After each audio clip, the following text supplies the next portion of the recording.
Alloh subhanahu va taolo Qur'onda astagfirullah va qarna fi buyutikunna va la tabarrujna tabarrujal jahiliyatil ula deb marhamat qildi. Ayollarga o'z uylaringizda barqaror bo'linglar. Ya'ni besabab uylaringizdan tashqariga chiqmanglar. Magar biron hojat uchun chiqqanlaringizda esa ilgarigi dinsizlik davridagi yasan-tusan kabi yasan-tusan qilmanglar. Ushbu oyatdan shuni xulosa olamizki, ayol kishi behojat, zaruratsiz ko'chaga chiqmasligi Alloh subhanahu va taoloning buyrug'i.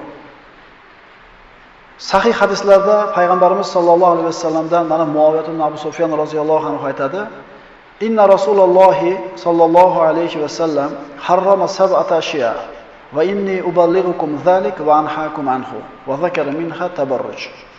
Imom Ahmad musnadlarida keltirilgan. Muaviyat ibn Abu Sufyan aytadilar, Rasululloh sollallohu alayhi vasallam bizlarni 7 ta narsani qilishlikdan qaytarganlar. Va men ham sizlarga ana shu narsalarni yetkazaman va shu narsalardan qaytaraman deb qaytarilgan 7 ta narsadan bittasi tabarruj. Tabarrujni aytgan. Tabarruj nima?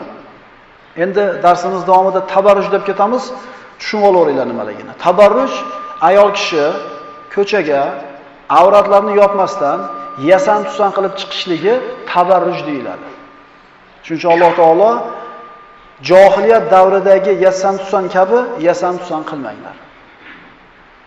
Johiliyatdagi tabarrujda nima aytilardi ekan? Ana shu oyatni sharhida keladi.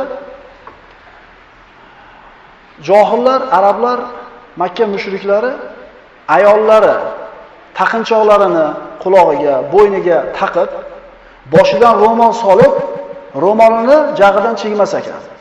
Ana shu bo'yinlari, avratlari va taqinchoqlari ko'rinishligi uchun ro'molni tashar ekanda, oldini bog'lamaganligi uchun shu narsani tabarruj deyshar ekan. Johiliyat davrida boshida ro'moli bor, jag'idan chigmaganligi uchun tabarruj bu avratini yopmaslik deb qilinyapti. Endi hozirgi kunda umuman ro'mol o'ramayotganlar haqida gapirmasak ham bo'laveradi.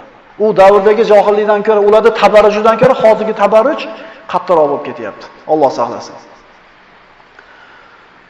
Alloh taolo Qur'onda ushbu oyatlarda siz bilan bizga shunday deydi: "Va idza fa'alu fahishatan qalu wajadna 'alayha aba'ana wallohu amarna biha qul innalloha la ya'muru bil fahsha ataquluna 'alallohi ma la ta'lamun."